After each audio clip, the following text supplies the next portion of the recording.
বিশ্ব রাজনীতিতে বড় পরিবর্তন ঘটে গেছে। ব্রিটেন, কানাডা আর অস্ট্রেলিয়া আনুষ্ঠানিকভাবে প্যালেস্টাইনকে রাষ্ট্র হিসেবে স্বীকৃতি দিয়েছে। একদিকে গাজার ধ্বংসযজ্ঞে লক্ষাধিক মানুষ প্রাণ হারিয়েছে, অন্যদিকে ইসরায়েলি সেনাদের আগ্রাসন বাড়ছে প্রতিদিন। কিন্তু আজকের এই সিদ্ধান্ত ইসরায়েলকে এক প্রকার একঘরে করে দিয়েছে। ক্ষুব্ধ নেতানিয়াহু হুঁশিয়ারি দিয়েছেন, প্যালেস্টাইন কখনোই রাষ্ট্র হবে না। কিন্তু বাস্তবতা কি পাল্টে যাচ্ছে? প্যালেস্টাইনকে রাষ্ট্র হিসেবে স্বীকৃতি দিয়ে ব্রিটেন, কানাডা এবং অস্ট্রেলিয়া বিশ্ব রাজনীতিতে নতুন অধ্যায় লিখেছে।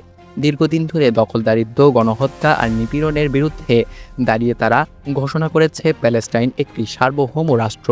এই পদক্ষেপকে ইসরায়েলের প্রধানমন্ত্রী নেতানিয়াহু সন্ত্রাসবাদীদের পুরস্কার বলে উল্লেখ করেছেন এবং কঠোর হুঁশিয়ারি দিয়েছেন, প্যালেস্টাইন কখনোই রাষ্ট্র হবে না। বন্ধু দেশগুলোর স্বীকৃতির পর নেতানিয়াহু ক্ষোভ উগরে দিয়ে বলেছেন, এই পদক্ষেপ মধ্যপ্রাচ্যে বিপজ্জনক পরিস্থিতি তৈরি করবে। তিনি দাবি করেন, রাষ্ট্রসংঘে ইসরায়েল অবশ্যই এই ঘোষণার বিরুদ্ধে প্রতিক্রিয়া জানাবে।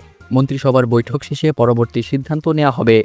কিন্তু প্রশ্ন উঠছে, বিশ্ব যখন শান্তির জন্য এগোচ্ছে, তখন কেন ইসরায়েল এখনও যুদ্ধ আর দমননীতিতেই জড়িয়ে আছে? ইসরায়েল হামাস সংঘর্ষের বাস্তব চিত্র একতরফা। গাজার মাটিতে ইসরায়েলি সেনাদের হামলায় প্রায় ৬৪,০০০ মানুষ নিহত হয়েছেন, লাখ লাখ মানুষ গৃহহীন হয়েছেন। শিশু থেকে বৃদ্ধ পর্যন্ত সবাই ক্ষুধা এবং দুর্ভিক্ষে কষ্ট পাচ্ছে। এই ভয়াবহ অবস্থার মধ্যেও ইসরায়েল দাবি করেছে তারা নিরাপত্তার নামে যুদ্ধ করছে। আসলে এটা গণহত্যা ছাড়া আর কিছুই নয়।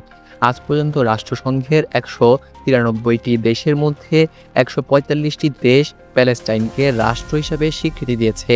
ভারতের মতো দেশও সেই তালিকায় রয়েছে। এবার যুক্ত হলো ব্রিটেন, কানাডা এবং অস্ট্রেলিয়া। এই ঘোষণা প্যালেস্টাইনের মুক্তি সংগ্রামকে বৈধতা দিয়েছে। একই সঙ্গে ইসরায়েলের দীর্ঘদিনের দখলদার নীতি এবং অমানবিক কার্যক্রমকে প্রকাশ্যে চ্যালেঞ্জ করেছে।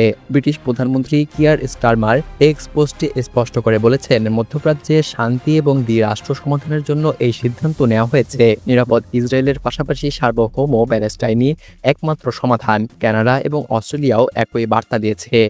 বিশ্ব যখন শান্তির পথে হাঁটছে, ইসরায়েলের যুদ্ধপ্রীতি তখন আরও বেশি স্পষ্ট হয়ে উঠছে। দর্শক, আজকের আন্তর্জাতিক পরিক্রমা শেষ করছি এখানেই। ধন্যবাদ।